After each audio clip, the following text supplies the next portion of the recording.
El doctor Enrique Telles Fabiani es profesor en la Universidad Iberoamericana, seguidor de Filosofía de la Liberación, miembro de la asociación también.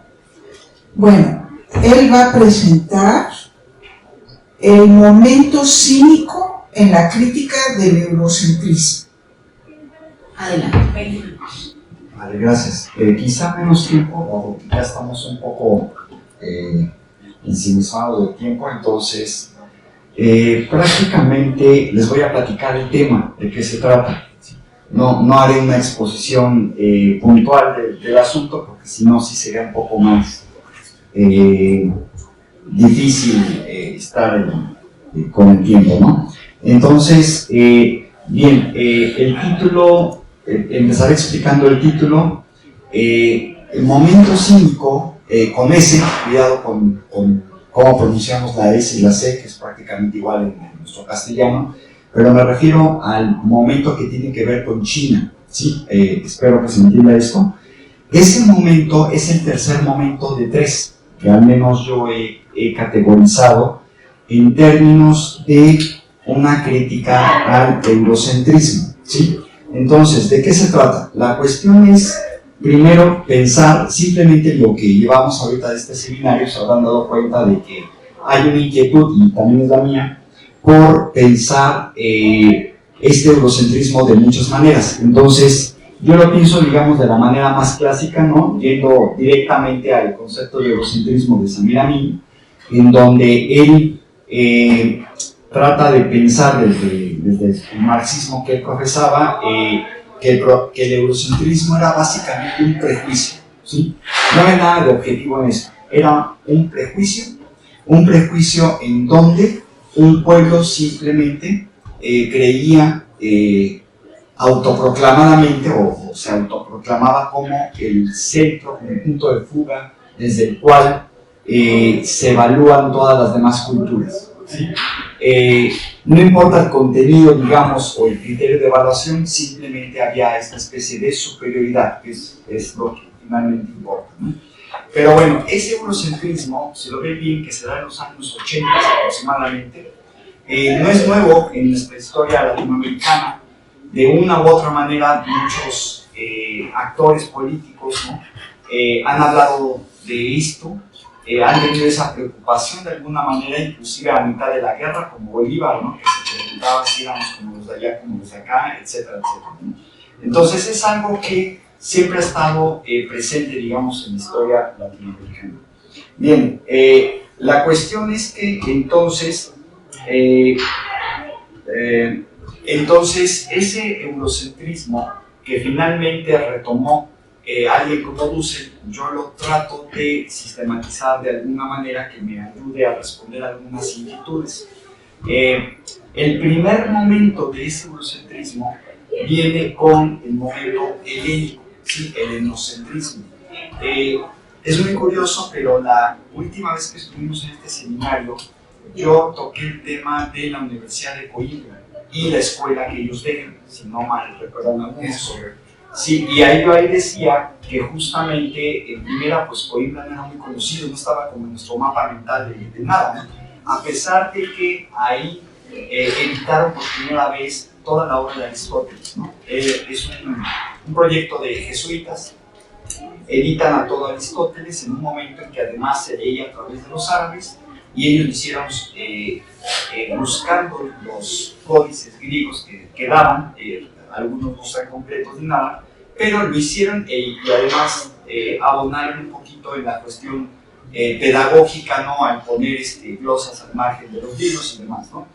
Bien, es un primer momento donde un autor griego se inserta, digamos, en la vida europea de manera plena, ¿sí? Y hay algunas otras obras generales también, como la de Tomás de Aquino y demás, que no se tienen obras generales, pero bueno, eso ya es otro tema. La cuestión es que es bien curioso porque siempre estuvieron los griegos presentes en la Europa occidental, noratlántica, cristiana, ¿sí? Siempre estuvo ahí. Sin embargo, cuando cobran la centralidad que tiene ahora, que es la que criticamos, es solamente hasta finales del siglo, es desde finales del siglo XVIII y prácticamente hasta finales del siglo XIX. O sea, prácticamente en 100 años es lo que Martin Bernal llama la fabricación de la antigua Grecia, ¿sí? En el sentido de que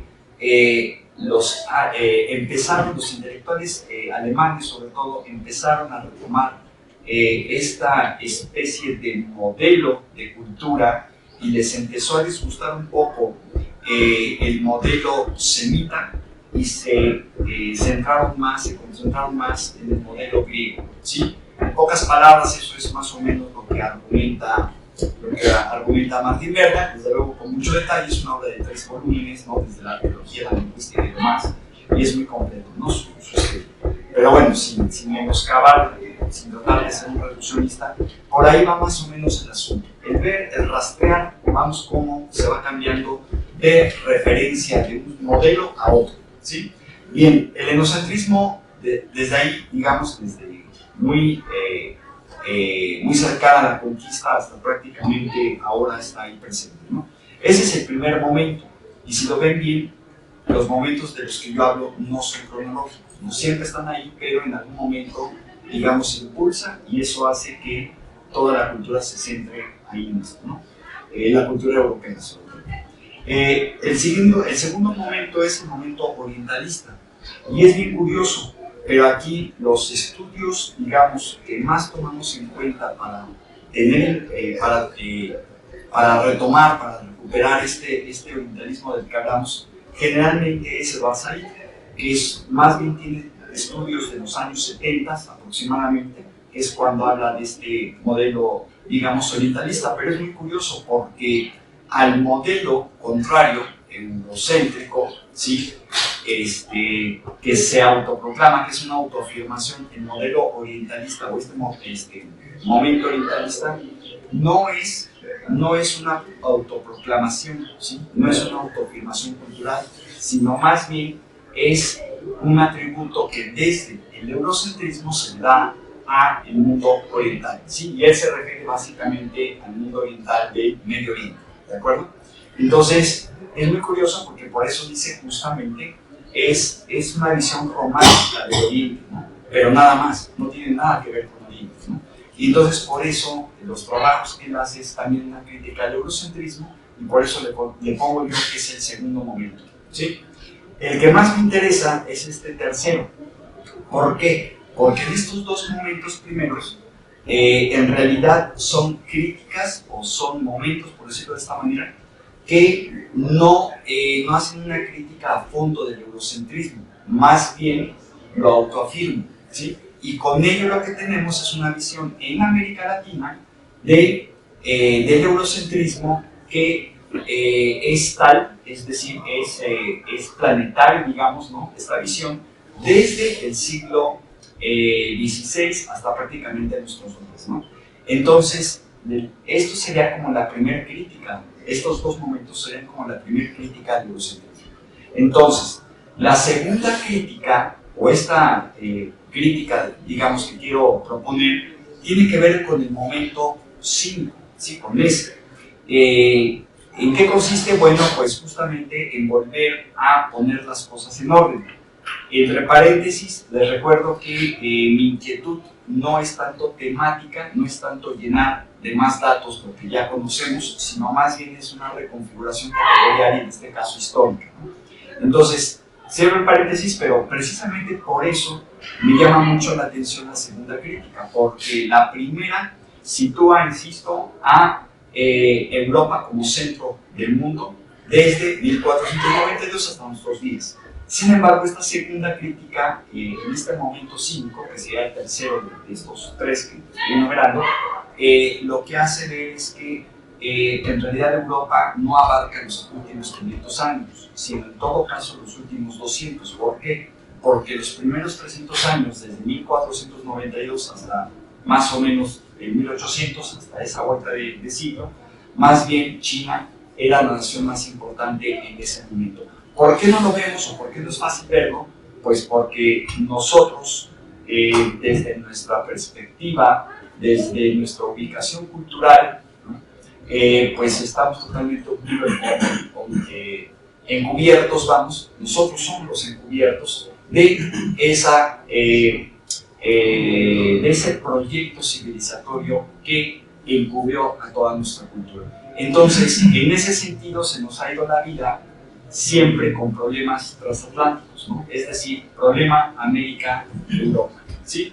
Y no hemos visto hacia lo que sería el Pacífico, ¿sí? Si tomo en cuenta como punto de fuga el mar y no tanto el continente, se nos ha ido la vida 500 años discutiendo todo lo que tiene que ver con Europa y hemos descuidado en todo caso la parte sur de los 3 continentes que están unidos, ¿sí? Es decir, África por un lado, que le llamamos la tercera raíz aquí en América, pero también hemos descuidado la parte pacífica, ¿sí? Que tiene que ver con el extremo oriente de la parte más oriental, vamos, de los 3 continentes unidos. ¿De acuerdo? Entonces, eso sería básicamente a lo que estoy aludiendo a este tercer momento, el momento 5.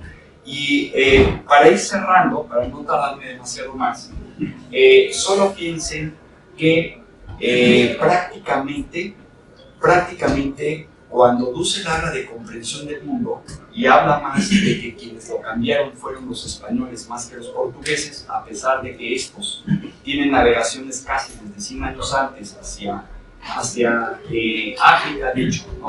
Y desde África se van por el Índico y de ahí llegan hasta el sureste asiático. Prácticamente ahí, en esta comprensión del mundo, no se los descarta los portugueses y se centra más en los españoles. Pero a mí me da la impresión de que esa comprensión del mundo sigue siendo eurocéntrica, porque ¿para quién es la comprensión del mundo? Para los españoles, pero no para los americanos. Y si se dan cuenta, ni siquiera hemos considerado un momento americano en estricto sentido, ¿no? A pesar que nosotros somos los que, de alguna manera, desde aquella conciencia, estamos, digamos, poniendo la última pieza del rompecabezas planetario y no estamos haciendo todavía una crítica al eurocentrismo de esta manera, ¿no? En esta misma configuración, ¿no? Será un cuarto momento quizá, pero podríamos empezar justamente poniendo en orden lo que ya está dicho. Y precisamente por eso quiero dar estos pasos más o menos agigantados para tratar de tener presente lo que ya se ha hecho, ¿no? Entonces, por un lado, el problema de la comprensión del mundo, esto cambiaría totalmente, prácticamente toda nuestra historia del mundo.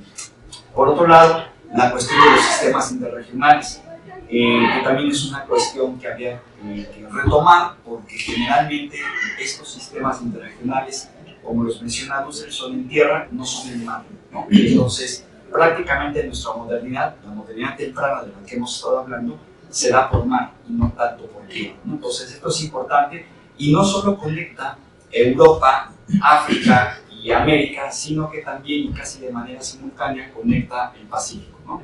El Pacífico, América con sureste, no solo sureste asiático, en realidad con todo el sureste, ¿sí?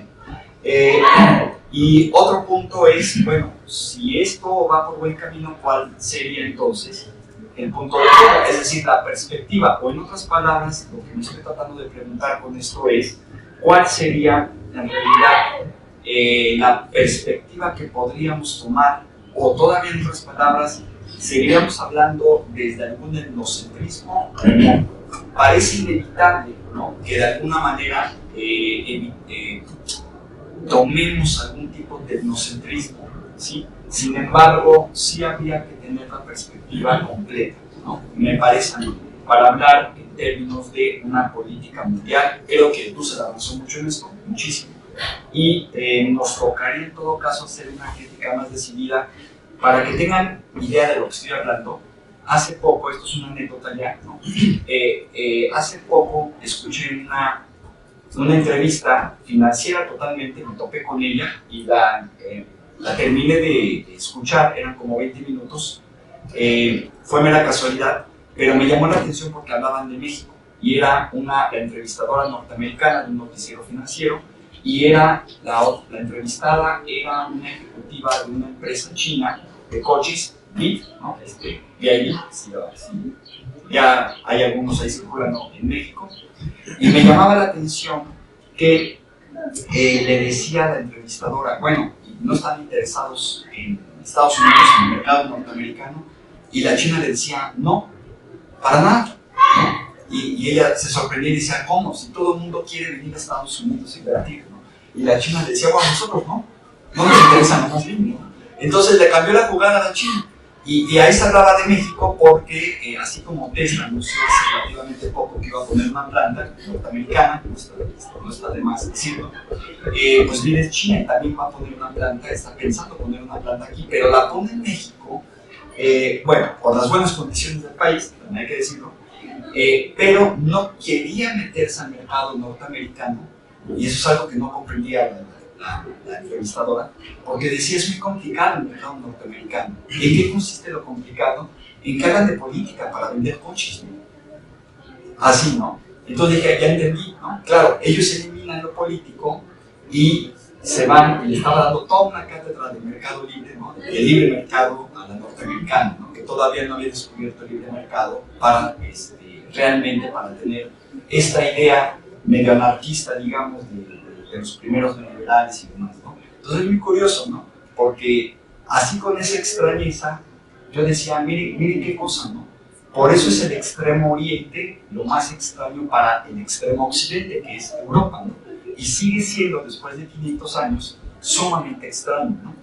Para terminar la cuestión de la entrevista, les comento que el mercado que están tirando o queriendo tirar es el mismo mercado norteamericano, pero de las cosas que se venden en Centroamérica y México, ¿no? Y en una buena parte de Sudamérica. Entonces, obviamente es una estrategia excelente, a mí no me hubiera ocurrido, ¿no?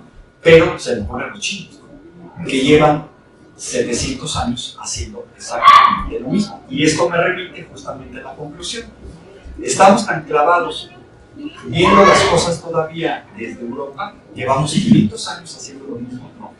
Que se nos olvida que en realidad tenemos una relación con China, probablemente, lo voy a dejar como hipótesis, ¿no? Esto lo intenté argumentar en otra sesión, en otro seminario de estos que hemos hecho.